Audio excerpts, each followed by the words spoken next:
Hello people, game lovers, kembali sama gua Private Ramirez. Dan pada video ini gua bakal bahas tentang karakter-karakter paling menyebalkan atau karakter-karakter paling menjengkelkan di dalam game GTA San Andreas. Jika sebelumnya gua membahas game RDR 2 ya, meskipun gua bahasnya tentang mapnya bukan storynya, di video kali ini gua akan bahas tentang game legend kita satu ini, yaitu adalah GTA San Andreas. Di GTA San Andreas itu banyak sekali misinya, dan pasti kalian akan menemukan karakter-karakter menyebalkan ini yang bisa kalian temukan di beberapa misi di dalam game yang satu ini gitu. Dan pasti kalian akan relate kenapa karakter ini tuh menyebalkan gitu. Anjay, nggak nyambung ini gue ngomongnya, aduh ngalor ngidul ya. Oke, langsung banyak bacot, gue saya yapping, langsung aja kita simetriskan posisi rebahan, kencangkan celana dalam. Selamat menonton, dan jangan lupa kencing dulu biar nggak kencing di celana. Let's go, garing ya. Nah, jadi di urutan pertama di sini gue masukin OG Lock ya. Gak dapat dipungkiri lagi ya kan, pasti kalian semua pasti sebel sama OG Lock yang satu ini gitu. Jadi di misi OG Lock kita ditugaskan untuk menjemput OG Lock dari penjara dengan alasan biar dia dikenal sebagai kriminal gitu. Cuman yang unik adalah cara dia masuk penjara, yaitu dengan cara ditilang. Sangat tidak respectful oleh para gangster gitu ya. Jadi dia pengen join gangster, tapi ya dia jadi kriminal buat join gangsternya tuh kan ditilang polisi gitu kan. Konyol deh orang. Dan di misi pertama dia aja tuh udah nyusahin si CJ gitu kan. Jadi di misi pertamanya OG Lock ini ya kan, kita disuruh mengejar salah satu orang bernama Freddy, yang mana Freddy ini adalah teman satu selnya si OG Lock ini lah ya kan. Aduh, gue lupa lagi. Nah, jadi semasa di penjara si OG Lock ini pernah disodomi atau ya disodok-sodok oleh Freddy ini gitu kan.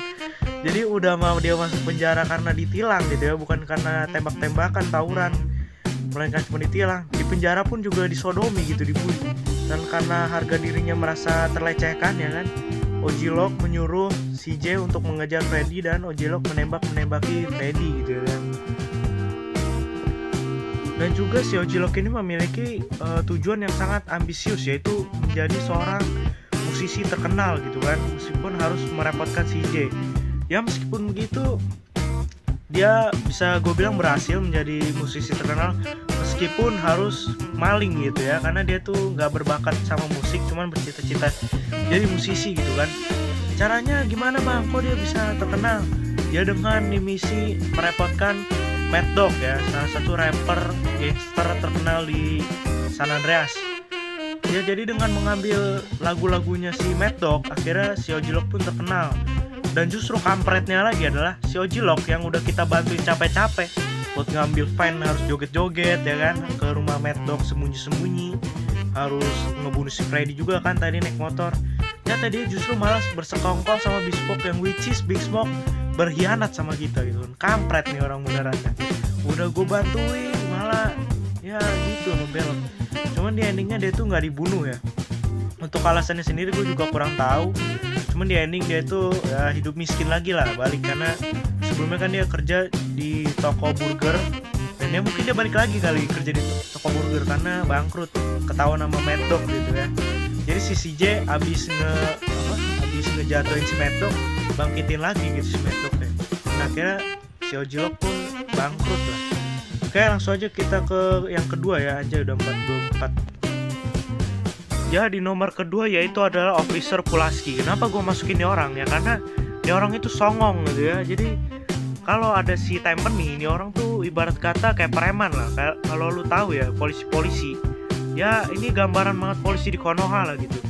Jadi di saat ada temennya yang lebih superior ya, di saat dia merasa lebih superior, dia akan nginjek-injek kaum bawah gitu ya, seperti si Jess, gangster jalanan. Diinjek-injek, dibully, disuruh-suruh, gak digaji gitu kan. Tapi di saat Timpani nggak ada, atau orang yang bikin dia superior itu nggak ada, ya dia tuh bakalan jadi curut doang gitu kan.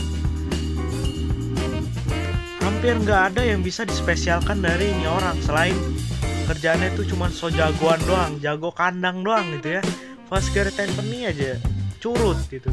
Cuman di ending kita di sini cukup lega ya, karena kita berhasil ngebunuh si Pulaski ini gitu kan, tanpa si Timpani ya kan, karena Timpani itu setahu gua kabur deh. dan akhirnya kita ngebunuh si Pulaski ini. Jadi kita cukup puas lah. Setelah sebelumnya kita disundut rokok, disuruh-suruh gitu kan, gak digaji, udah cukup lah ya, udah cukup puas, udah mati ini orangnya. Oke, langsung aja ke nomor 3 ya kan. Nah, selanjutnya itu adalah Zero. Ya, jadi kalau misalnya kalian tahu Zero ini siapa dan misi-misinya, pasti kalian bakal relate banget sama gua gitu ya. Dia orang tuh nyebelin parah gitu. Selalu ngelepotin si CJ yang bagaimanapun juga CJ itu kan bosnya. Jadi di awal misi kita ketemu aja gitu ya, si Zero ini udah ngerepotin dengan cara dia minta buat beli tokonya si Zero yang ngabisin duit kita pribadi gitu kan. Si kampret emang nih orang. Ditambah pula si Zero ini selalu menyusahkan bosnya sendiri yang which is itu adalah CJ. Di salah satunya yaitu ada di misi supply lines. Di misi yang satu ini kalian pasti relate banget gitu ya. Ini misi tuh susah banget, dan kenapa kita nurutin kemauannya si Zero ya gue juga nggak tahu gitu, si CJ mau aja. Tapi alasan kenapa kita jalanin misi ini sih ya karena si Zero ini punya musuh yang namanya Berkeley. Yang mana Berkeley ini nggak terima kalau Zero itu menang waktu dia masih sekolah gitu ya. Jadi waktu sekolah si Zero sama Berkeley ini barat kata apa ya, kayak saingan gitu lah. Cuman Zero menang pertandingan mungkin ya setahu gua, dan Berkeley nggak terima, akhirnya Berkeley gangguin. Ditambah lagi ya, terdapat salah satu misi yang dimana misinya itu adalah misi perampokan bank. Dan kampretnya adalah udah tahu si Berkeley itu gangguin terus Zero sama CJ. Si Zero ini malah ngehubungin Berkeley buat gangguin misi perampokannya bersama CJ gitu kan. Dengan alasan ke CJ yaitu biar ngerasa keren gitu ya. Anjay, sekarang gue udah bukan ini lagi mekanik remote control, tapi sekarang gue udah ngerampok bank gitu ya. Jadi pengen pamer lah ke si Berkeley. Yang dimana gara-gara pamer itulah akhirnya si CJ ketahuan telah ngerampok bank dan akhirnya diganggu oleh Berkeley. Dan juga seingat gue ya itu ketahuan sama polisi. Anjing emang si Zero. Cuman untungnya ya si Zero ini dipukul oleh CJ karena ya ketahuan tadi ya oleh Berkeley gitu kan, karena ngasih tahu ke Berkeley yang which is musuhnya sendiri. Ya seenggaknya cukup puas lah ya kita atau si CJ nonjok si Zero yang udah nyusahin kita sendiri gitu. Gua nggak tahu ya kenapa si Zero ini ngasih tahu ke Berkeley kalau dia tuh lagi ngerampok bank, yang dimana kan ini tolol banget. Apa emang dia tuh sengaja kali ya, sekongkol pengen ngebunuh si J atau gimana? Kalau misalnya kalian tahu bisa koreksi gue di kolom komentar ya, karena gue jujur emang udah pernah tamat nih game, cuman 3 kali doang sih. Oke, langsung aja kita ke nomor 4 ya. Let's go.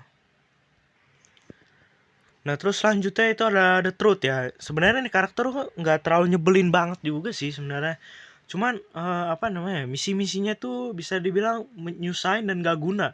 Salah satu misinya yaitu ketika kita disuruh untuk mencuri jetpack di area 51. Anjing gak tuh, suruh nyuri jetpack di area 51 sendirian ngelawan satu negara pak. Buset, ini gila banget nih orang. Dan udah gitu bayarannya pun juga sedikit. Dan gak ada gunanya juga maling jetpack sebenarnya gitu kan. Maling traktor lah ya kan, gak ada gunanya semua ini misi gitu. Udah gitu banyak bacot juga nih orang itu kan. Udah ya ibarat kata nih orang tuh kata gue orang gila lah. Cuman ya senyebelin ada Truth ini kata gue lebih nyebelin si Zero sama Ojilok sih. Karena udah misinya nyebelin, nyusahin, dan berkhianat juga gitu kan. Kampret emang. Nah terus karakter selanjutnya itu adalah Catalina. Kenapa gue masukin nih orang di list ya?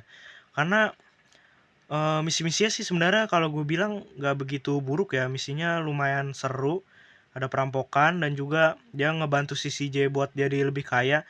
Cuman masalahnya adalah si Catalina ini tuh posesif banget sama si CJ gitu kan. Cemburuan, kasar, keras ya. Udah gitu sering ngata-ngatain si CJ juga. Ngerasa paling benar, narsis gitu kan. Sampai akhirnya di misi Farewell My Love dia juga selingkuh gitu kan sama Cloud, yang dimana itu adalah karakter GTA 3. Udah gitu di GTA 3 pun juga dia juga ngehianatin si Cloud gitu. Emang nih orang tuh wanita gila sebenarnya sih kalau gue bilang. Udah mau ngomongnya kasar, fetishnya juga aneh gitu kan, sisi jadi setrap-setrap, suka banget itu kan sisi jadi setrap-setrap. pengkhianat juga ya. Meskipun gitu ini dia merupakan sepupunya si Caesar yang telah membantu kita di awal misi kota 2 gitu kan. Membantu kita buat nambah duit lah bisa gue bilang. Jadi sebenarnya nggak terlalu nyebelin juga sih ya sebenarnya, cuman masukin aja lah biar videonya panjang gitu ya. Ya berhubung ini video juga buat hobi gue doang sih. Dan ya mungkin itu aja video dari gue tentang karakter-karakter paling nyebelin di dalam GTA San Andreas gitu ya. Meskipun mungkin ada yang gak akurat omongan gue ya, tolong koreksi di kolom komentar, nanti gue pin kalau misalnya ternyata koreksiannya bener ya. Tapi ternyata kalau sesat juga ya ngapain, paling gue kasih love aja gitu kan. So ya sampai segini aja video gue, jangan lupa like, comment, dan subscribe. Tunggu gue buat konten pembahasan atau podcast game selanjutnya. Have a nice day. Gue Private Namindes. Goodbye, dadah.